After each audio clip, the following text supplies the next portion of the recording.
E aí a minha dúvida de negócio, que foi a dúvida que gerou a pesquisa, é: quais são as ferramentas promocionais de marketing farmacêutico de prescrição, e eu fiz esse recorte para marketing farmacêutico de prescrição, são mais eficazes em influenciar o comportamento prescritivo de um médico? Bem-vindos ao Vioral, a sua dose oral para histórias de executivos e empreendedores da saúde. Seja você um profissional da área, alguém apaixonado por inovação em saúde ou simplesmente amante de mentes brilhantes, você está no lugar certo. Siga-nos no Instagram, @Vioral, e explore mais em vioral.com.br. Fique agora com o PC, o seu anfitrião.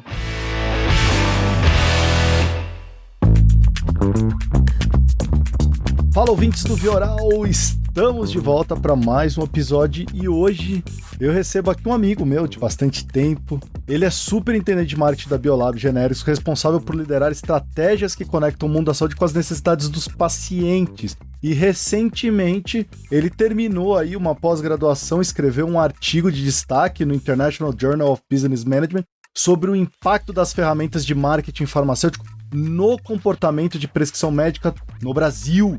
Olha só, esse é um tema que vocês sabem que eu adoro, falo direto aqui para vocês, então eu quero desejar boas-vindas aqui ao meu amigo Felipe Aguiar. Fala, Felipe! Tudo bom, PC? Tudo já. Cara, que show, bicho! Olha, acho que a galera deve estar super curiosa para entender o que você encontrou, quais insights você tirou, mas eu queria começar, Felipe, fala um pouquinho assim, por que ir para essa linha de pesquisa sobre esse tema? Assim, o que te incentivou? Por que você foi querer buscar esse tipo de processo? Cara, primeiro eu quero muito agradecer o convite, acompanho o seu trabalho aqui no podcast, já tive muitos insights com outras conversas que você teve aqui ao longo de todas essas temporadas e tô super feliz e super honrado de participar desse bate-papo aqui, cara, e tentar contribuir de alguma forma aqui com o que eu pesquisei, com o que eu estudei nos últimos anos. Show! Bom, respondendo a sua pergunta, o que me motivou, né? O que me influenciou a fazer essa pesquisa, esse estudo? Bom, esse artigo, cara, na verdade ele é fruto da adaptação da minha dissertação de mestrado,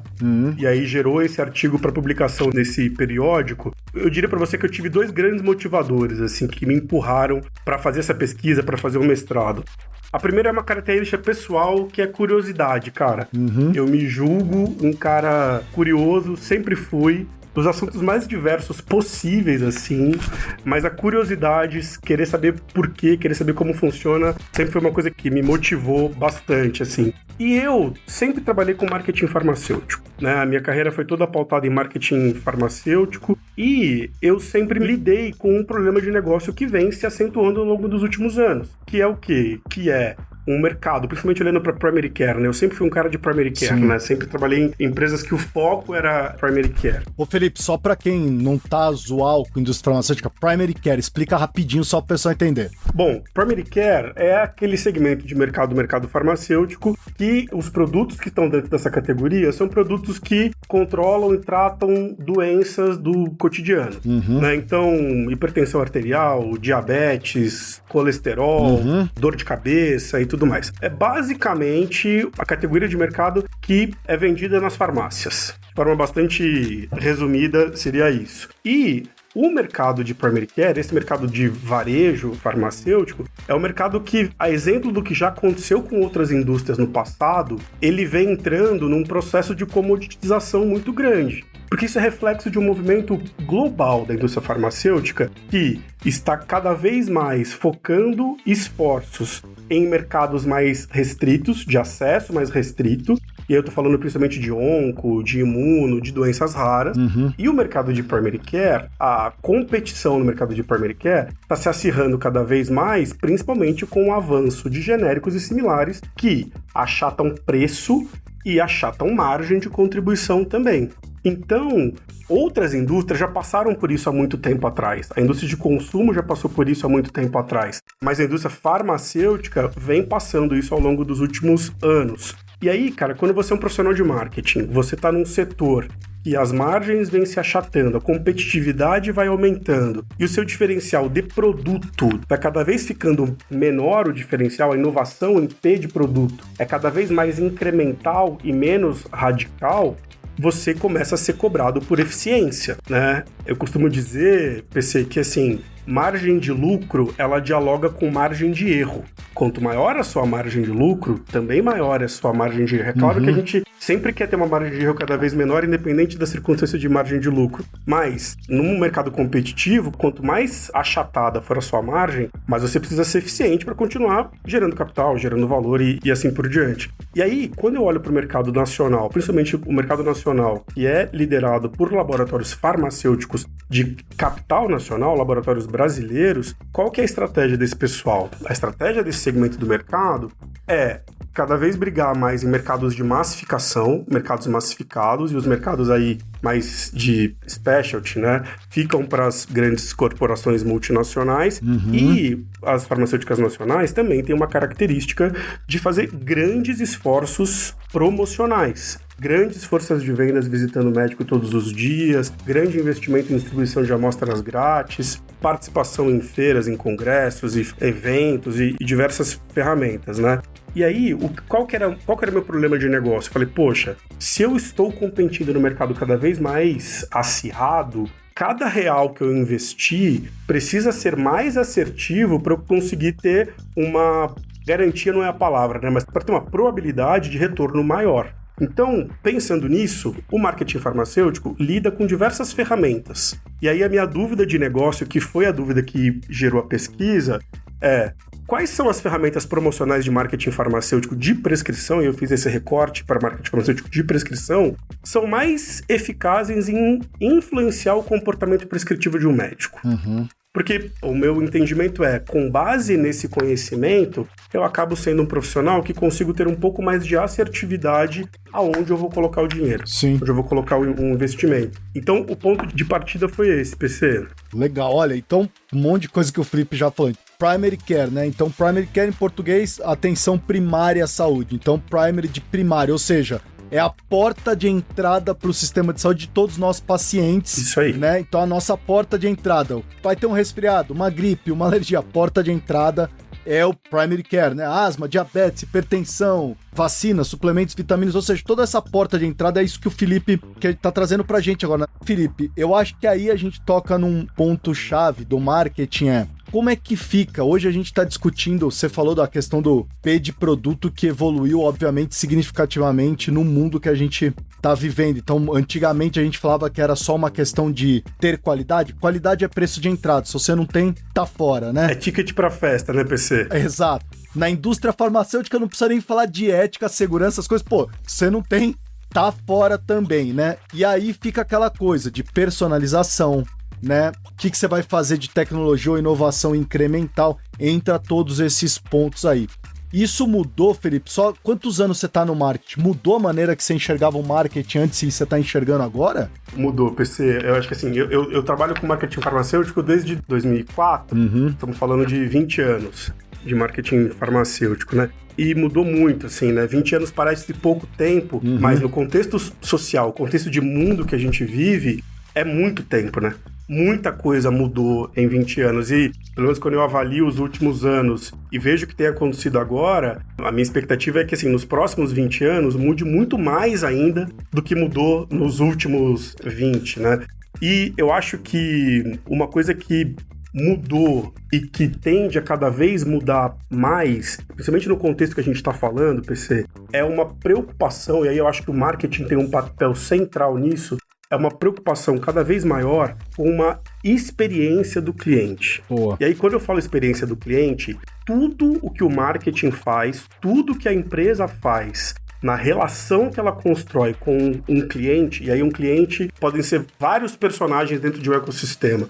Na minha pesquisa especificamente, o cliente era o médico, mas podem ser outros, pode ser o cliente comercial, pode ser um ente governamental, pode ser, né, vários personagens. A experiência que eu consigo gerar para o meu cliente, na verdade, é o que vai me dar a capacidade de diferenciar. Por quê? É o que a gente falou, produto tende a cada vez diferenciar menos. Hoje já diferencia pouco, tende a cada vez diferenciar menos.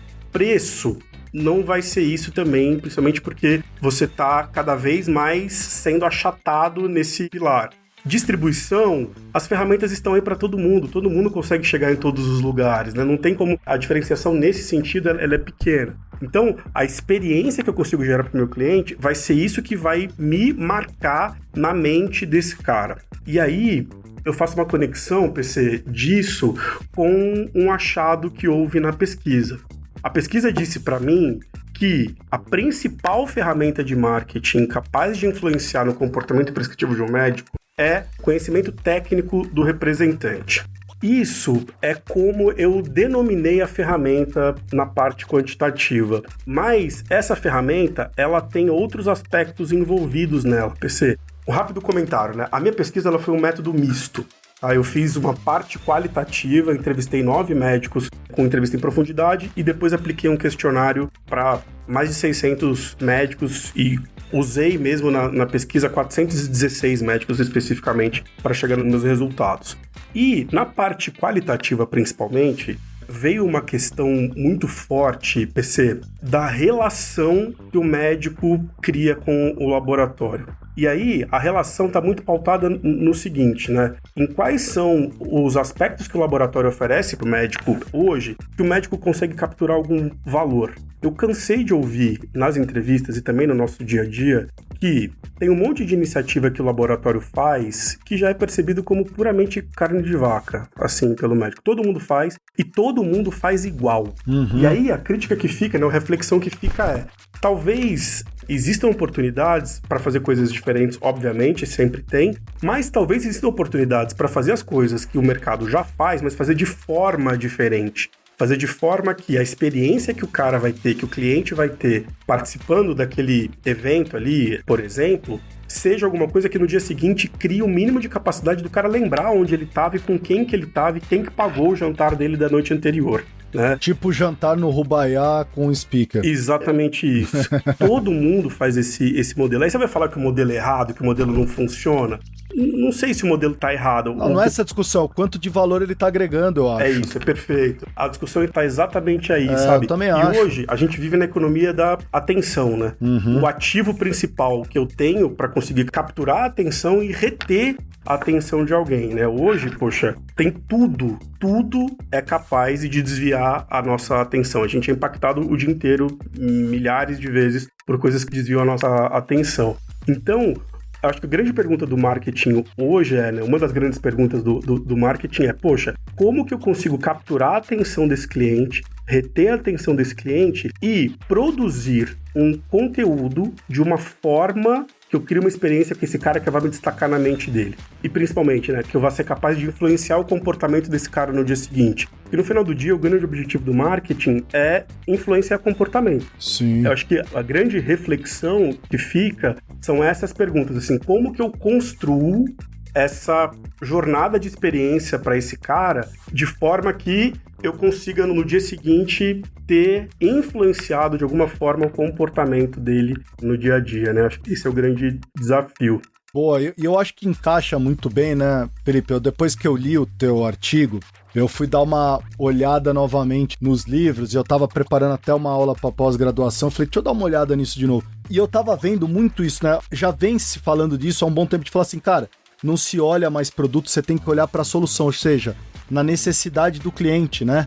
Então, em vez de ficar só focando na característica do produto, ainda mais de um produto comoditizado, que a característica já está construída, por que não foca na personalização, né? Oferecer personalização nessas necessidades individuais, né? Em vez de ficar baseado em preço, qual que é o valor agregado? Ou seja, como que a gente mostra o valor percebido para o cliente de benefícios até intangíveis e tangíveis que ele não está enxergando? É isso aí. De praça para falar de conveniência, ou seja, a gente está falando de omnichannel, omnicanal, né, proporcionar múltiplos canais de acesso para esse médico, para interagir mais conveniente, de maneira possível, né, de promoção para comunicação. Acho que entra aí a questão da relação muito bidirecional da farma, né? Você pega relatórios dizendo assim, tá, mas, cara, o que forma a reputação da farma? E os médicos são enfáticos de dizer assim, cara, ela me mostrar que ela é expert nesse assunto que ela quer vir falar comigo. Isso aí, PC. Isso veio muito forte, assim, né? Eu tive algumas surpresas com os resultados da pesquisa, mas eu tive outras confirmações muito grandes, assim, sabe? E essa que você tá trazendo é uma delas, assim, e dialoga diretamente com o principal característica que na pesquisa tá como conhecimento técnico do representante, mas por trás disso, o que tem também, né, PC? Tem, assim, a capacidade que aquele representante tem de gerar um valor no contato que ele tem com aquele médico. E aí, gerar valor para aquele médico, se eu tivesse que sintetizar de uma maneira bastante simples, é como que a minha visita consegue resolver um problema daquele cara. Como que a minha visita consegue apresentar para aquele cara uma oportunidade que eles não estavam enxergando, de atender melhor o cliente dele, atender melhor o paciente dele, ou se ele se posicionar de maneira mais relevante, mais enfática como médico e ajudar na prática clínica dele e tudo mais. Então, eu acho que gerar valor, nesse caso, são basicamente esses dois aspectos, assim. Ou você está resolvendo um problema de alguém, ou você está apresentando uma oportunidade de evolução para alguém que muitas vezes aquela oportunidade estava passando desapercebida. E aí eu fui lá e apresentei, falei, PC, você não estava olhando isso aqui, mas se você olhar, cara, olha a oportunidade que está aqui. Eu gerei valor para você de alguma forma.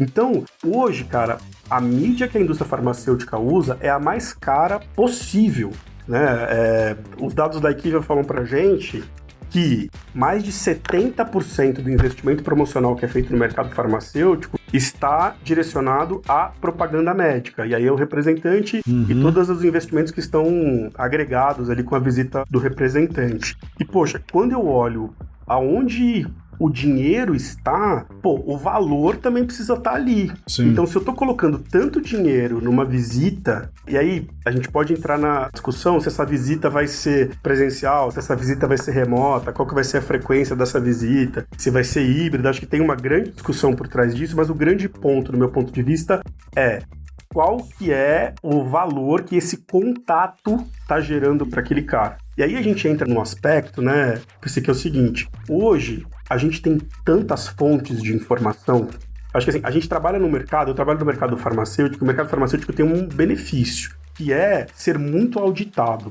O mercado farmacêutico trabalha com muitos dados de demanda, dados de receituário, assim por diante, já trabalha há muito tempo assim. Só que esses dados acabam enviesando todo mundo a olhar para alguns grupos de pessoas da mesma forma.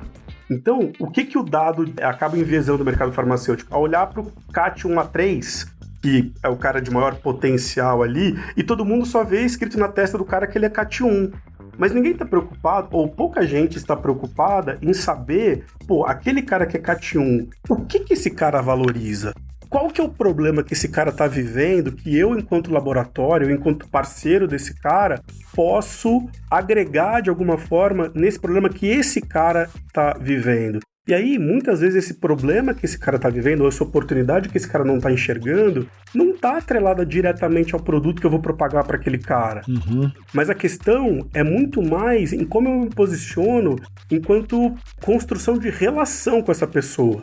Se eu mostro de forma genuína que eu estou muito mais preocupado em gerar valor, gerar algum benefício para esse cara, mais do que vender produto, a chance de eu ter uma relação onde eu vou conseguir influenciar o comportamento desse cliente, essa chance acaba sendo muito aumentada. E eu acho que você me perguntou antes, né, o que mudou? Eu acho que essa é uma percepção que já tem mudado e precisa mudar mais, PC. No passado, se o marketing pensasse em gerar um conteúdo que eu vou falar para o médico, vou propagar para o médico, que não tivesse uma relação direta com o meu produto ou com o benefício que o meu produto gera, eu acho que existia uma barreira muito maior se conseguir caminhar nessa estrada do que hoje a gente tem. E aí, olhando para o futuro, quando a gente olha as tecnologias que já existem hoje, a gente fala de futuro, mas já é presente, né, PC? E você é uma das minhas fontes de conhecimento e de aprendizado sobre novas tecnologias, assim, cara, por todo o conteúdo que você gera nas redes sociais e no podcast e tudo mais. E tudo que a gente já vive de realidade hoje, na hora que a gente conseguir, de fato, trazer uma aplicabilidade a todo esse conhecimento que é possível de ser gerado hoje, cara, quem conseguir fazer isso primeiro e da melhor forma, quem conseguir executar isso primeiro, é quem vai conseguir colocar o nariz para fora d'água, né, cara? Sem dúvida. Eu queria até fazer um link, duas coisas que você falou e voltar nos achados aí do seu estudo, né? Você falou da questão do marketing, né? Eu tenho falado desde o ano passado que para mim marketing, da própria definição de marketing, eu falo isso para os meus alunos, eu falo, cara, para mim a definição do marketing mudou muito. Vide esse excesso, né, essa infodemia que a gente vive, o acesso ilimitado à informação. Hoje, a discussão eu acho que está muito, na verdade, pauteada em cima de quem tem acesso, né? Se você tem acesso, não dá pra você dizer, eu não consigo aprender, eu não consigo saber se Pô, se você tem acesso, você consegue, né? Sim. Ponto, acabou. E eu acho que isso tá acontecendo com os médicos também, eles têm acesso. Não, o que você falou, cara, o PubMed aí publicando 1,3 milhões de conteúdos todo dia, o Medscape, todas essas grandes plataformas, mais o que a indústria farmacêutica produz, seja, não é o problema, a informação aí não é o problema, né, da questão. Então, quando eu olho o marketing, pra mim marketing não é mais sobre produto ou serviço, pra mim marketing é sobre educação. Como que eu vou educar as pessoas sobre os benefícios únicos que eu ofereço e sobre como elas vão poder utilizar no seu dia a dia. E aí eu queria entrar num ponto, né, você falou de conhecimento técnico do representante. E aqui eu quero te questionar para entender isso, Felipe. Porque para mim, eu também olho assim, o conhecimento técnico é o que importa, ou o que importa é como que eu vou conseguir educar o meu médico sendo relevante para o que ele precisa no dia a dia. Porque trazer só informação técnica para ele falar, cara, eu podia ter pesquisado isso no Google, né? Sim. Mas agora, você entendeu o que eu preciso, ou seja, ser relevante com o meu dia a dia, você entendeu o que acontece aqui no meu consultório, na minha instituição, no meu ambiente de trabalho, e trazer uma informação que seja relevante e criar essa relação comigo, talvez seja muito mais importante esse olhar do rap pro ecossistema, que muda até o papel dele, né? Ele não é mais um carregador de visual aid como a gente via antes. Isso aí, PC. Eu concordo super contigo, cara. Eu vejo que o papel hoje, um dos principais papéis que o marketing tem, aí o representante vai ser uma ferramenta fundamental para executar isso, é um papel de curadoria. Porque o que você falou, acesso à informação não é problema mais, né? Então, só que ao mesmo tempo que não é problema, ela acaba se desdobrando num outro problema, que é a quantidade de informação acaba gerando confusão também. Então, a oportunidade qual que é o desafio? Eu, enquanto laboratório, eu, enquanto agente de saúde, me posicionar como um especialista daquilo e aí eu oferecer uma educação, oferecer conteúdo, oferecer informação curada, filtrada, que aquele médico que já me vê como especialista naquilo, o cara fala assim, não, poxa, é o Felipe que tá me entregando isso aqui, então o Felipe entende desse negócio aqui. Já que é o Felipe que tá me entregando, isso aqui eu vou usar como uma informação filtrada para mim, porque a água tá aí para todo mundo. A questão é que onde que a água tá filtrada e aonde que a água tá contaminada, né? Então, esse é um ponto. E aí, o conhecimento técnico do representante é exatamente no segundo aspecto que você falou, cara. É muito mais e muito mais profundo do que simplesmente o cara ser uma biblioteca dos aspectos técnicos do produto que ele fala. Sim. Isso não diferencia também. A grande questão é você ter a capacidade, o representante ter a capacidade de conseguir entender o ecossistema onde o médico está e conseguir oferecer para esse cara, através da visita dele, informações que para aquele cara sejam relevantes. E aí, PC, quando eu olho assim, a gente tem alguns aspectos a avaliar nisso, né? Porque é o seguinte, eu fico me colocando no papel de representante, no papel de médico e no papel de profissional de marketing. Enquanto profissional de marketing, eu tenho uma grade de produto que aquele representante precisa falar com o médico. Agora, hoje, como que essa grade é construída? Se cada laboratório pode pensar de formas diferentes, tem várias técnicas para se fazer isso, mas hoje, talvez pouca gente tenha a capacidade, ou ninguém tenha a capacidade de conseguir fazer com que o que vai ser promovido para aquele médico seja simplesmente aquilo que é relevante para aquele médico, né? Tem vários outros aspectos que são colocados na conta aí na vida real que dificultam isso acabar acontecendo. Mas o representante precisa ter a capacidade de ser um maestro aí que vai conseguir pegar a necessidade que aquele cliente tem, as informações técnicas que esse cara tem e as necessidades do negócio também que existem e conseguir calibrar tudo isso e construir uma visita que consiga atender a todo mundo.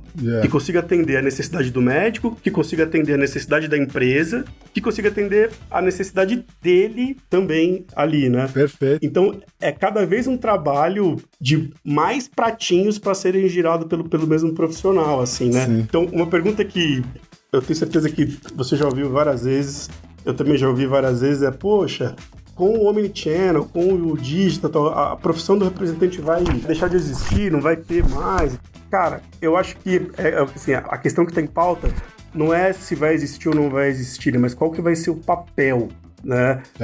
Eu falo que o job description de hoje não vai existir. Concordo. Né? Não a função, mas o job description hoje, certamente não. O contexto de mundo, eu não sou capaz de mudar, né? Então, como que eu consigo me adaptar melhor, o mais rápido possível, para conseguir me destacar dentro desse contexto? Acho que esse é o grande desafio. Quem conseguir, sai na frente. Eu não sei se você segue, até fico uma dica para os nossos ouvintes, eu gosto muito da Beatriz Guarese, que ela tem uma newsletter chamada Beats to Brands.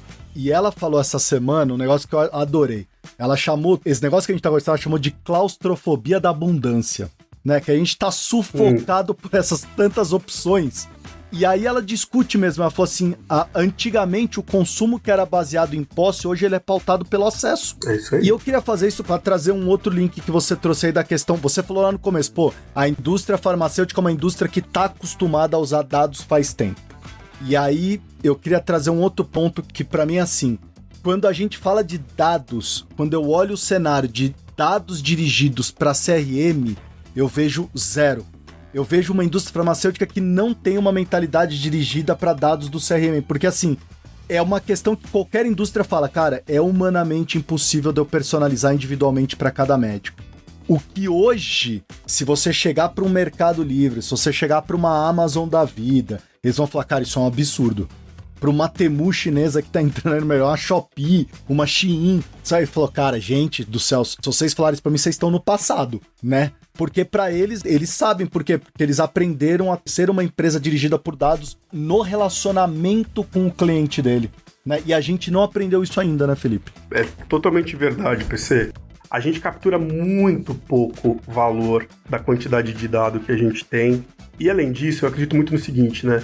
Todos os dados que a indústria farmacêutica usa são iguais para todo mundo. Sim. Os dados de demanda que eu consumo aqui na Biolab são os mesmos que os meus colegas de outros laboratórios consomem, de receituário é a mesma coisa. Então, a maneira de trabalhar com isso acaba fazendo com que todo mundo olhe para as mesmas pessoas da mesma forma. E aí, a riqueza que existe em você conseguir personalizar abordagens, personalizar conteúdos, personalizar o que e o como, isso acaba passando. E é o que você falou. Eu costumo dizer que para que você tenha uma experiência fluida com alguma coisa, com uma jornada de compra, por exemplo, alguém pensou pra caramba antes para que aquilo tenha sido tão fluido pra você, assim. Eu tava numa reunião há pouco tempo com o time de marketing aqui, eu tava falando pra eles a respeito dessa questão de experiência do cliente. Eu dei um exemplo pessoal, que eu vou te contar, que é o seguinte. Esses dias, zapeando no Instagram, eu gosto de sapato.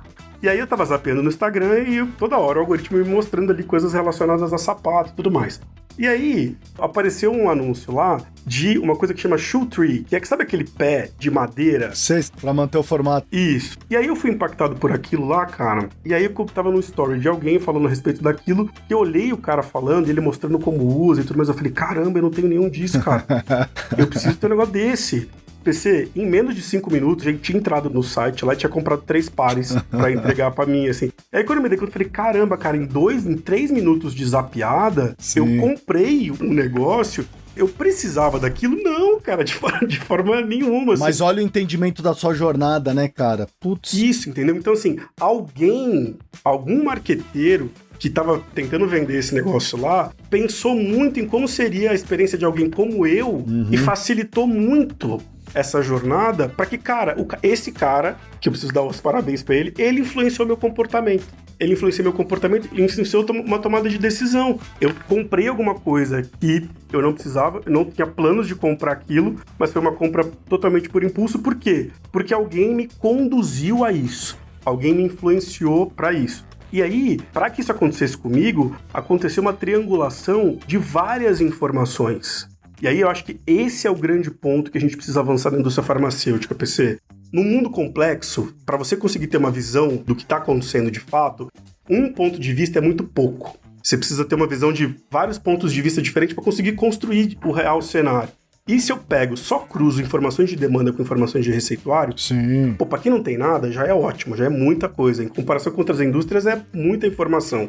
Só que isso acabou viciando a gente de acabar não triangulando com outras informações também. E hoje, o mundo digital e o mundo de dados que existem, a possibilidade de triangulação de dados de venda, de receituário, de demanda, na maior granularidade possível, PC. Hoje, a indústria farmacêutica consegue acompanhar a demanda dos produtos no CNPJ, na região e tudo mais. Então, se a gente conseguir, na hora que a gente conseguir triangular isso com informações de comportamento, também a possibilidade de ganho é muito grande. E aí, eu acho que aí entra uma possibilidade muito grande de uso da inteligência artificial também. Porque a gente começa a trabalhar com uma quantidade de dados gigantesca. Não vai dar para planilhar isso mais. Sem dúvida. Então, eu acho que a gente tem, acredito, né, que a gente tem uma possibilidade muito grande de caminhar nisso, mas a gente não caminha com a velocidade que poderia, né? Essa é a grande realidade também. Eu acho que, por exemplo, o varejo, você citou vários exemplos de varejo aqui.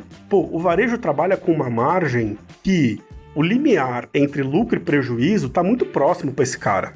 Então, se esse cara não tiver um nível de eficiência muito grande, ele lida com prejuízo, ele lida com uma operação deficitária. Eu acho que na hora que a gente chegar mais perto desse risco, a gente vai tomar um empurrão, digo o setor, né? Vai tomar um empurrão para acelerar esse tipo de evolução, né? Que precisa. Mas, mais uma vez, né? Quem se antecipar e conseguir chegar antes em usar tudo isso, bebe água limpa por mais tempo, né?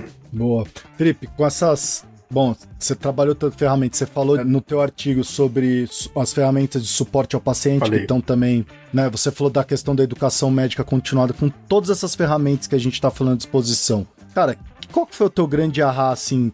Deu pra você chegar num ponto de equilíbrio em alguma coisa? Sim. Que dá pra gente tirar disso tudo? Eu te falei, né? Eu tive algumas coisas que se confirmaram, tive algumas coisas que, puxa, se eu tivesse que apostar, eu não apostaria que seria assim. Mas um ahá que eu tive foi o seguinte, né? Foi uma percepção, uma validação, na verdade, né? De que existe uma assimetria bastante grande entre investimento da indústria farmacêutica, investimento promocional e percepção de valor pelo cliente, assim, né? Pô, 95% do dinheiro está colocado em duas ferramentas, que são ou a visita ou a amostra grátis. Mais de 70% é visita e 20 e poucos % é amostra grátis. E eu tô falando de 2 bilhões de dólares de investimento promocional, né? É um dinheiro muito relevante. E o ahá foi o seguinte, né? Poxa, se eu tô colocando tanta coisa aqui e depois eu vou olhar o que de fato gera percepção de valor para esse cara, quando eu estratifico mesmo onde eu tô colocando dinheiro, talvez eu não esteja colocando dinheiro ainda no setor, né? Não esteja colocando dinheiro naquilo que de fato vai conseguir construir melhores experiências para esse cliente. Porque quando a gente olha a propaganda médica, PC, o que tá todo mundo tentando? Tá todo mundo tentando visitar mais e com frequência maior, né? Então, tá todo mundo focado num aspecto bastante quantitativo da visita. Uhum. E quando você foca puramente no aspecto quantitativo, você acaba tendenciando que você vai gerar milhares, milhões de visitas Ctrl+C, Ctrl+V, da mesma forma. E aí, o ahá que me veio aqui é, poxa, eu preciso pegar uma parte maior do dinheiro e colocar esse dinheiro em formas de fazer com que esse cara tenha experiências melhores comigo.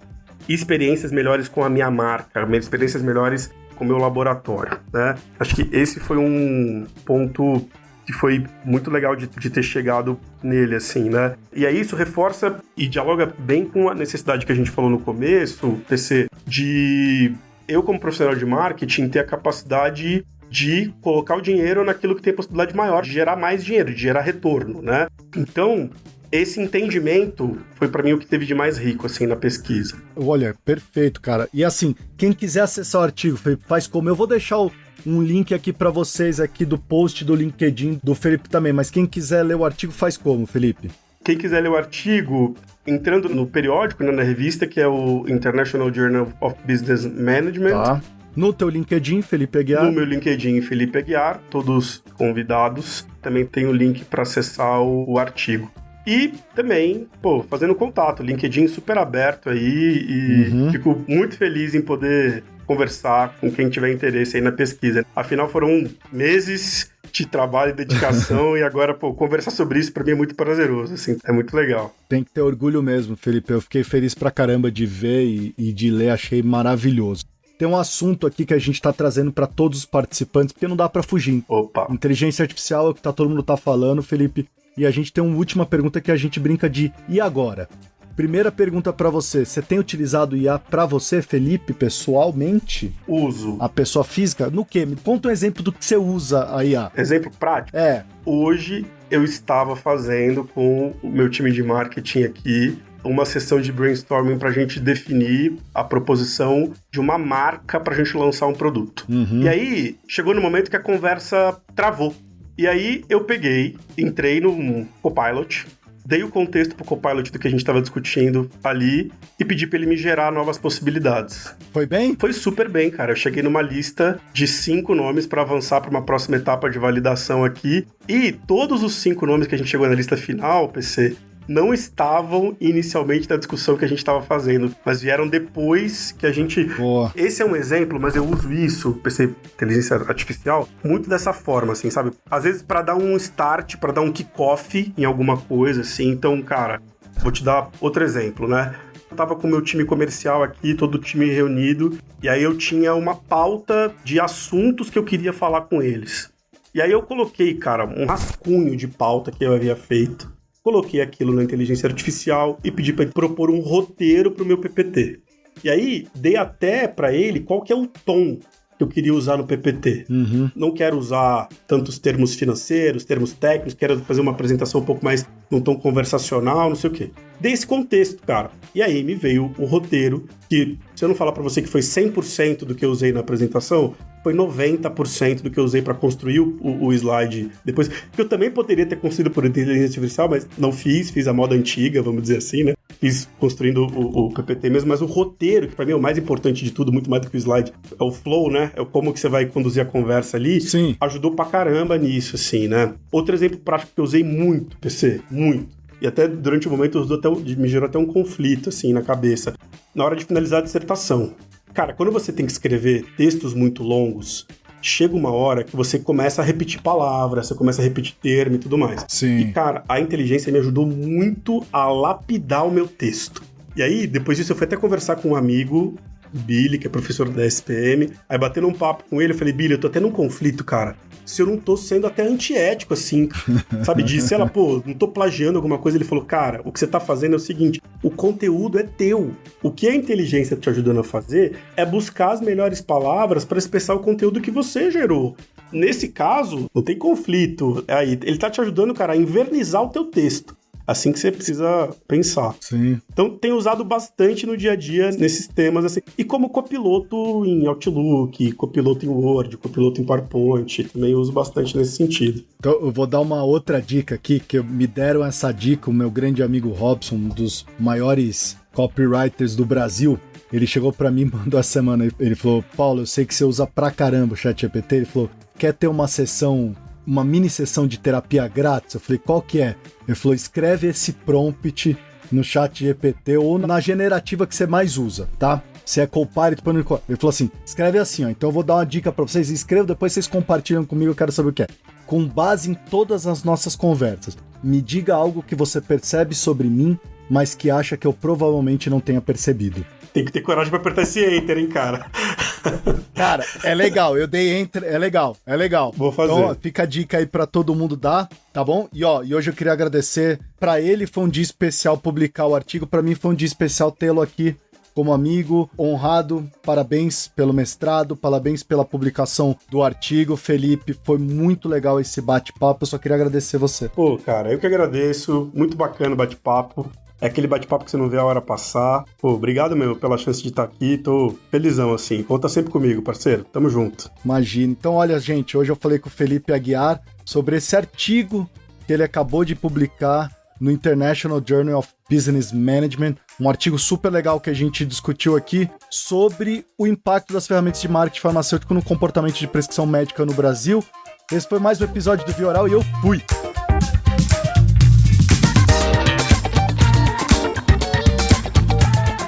Continue a jornada conosco no Instagram, @Vioral, ou no seu agregador de podcast favorito. 2 vezes por mês, desbloquearemos insights e engajaremos com pessoas incríveis. Lembre-se, todo mundo tem uma história, e cada história tem o poder de inovar, inspirar e influenciar o futuro da saúde.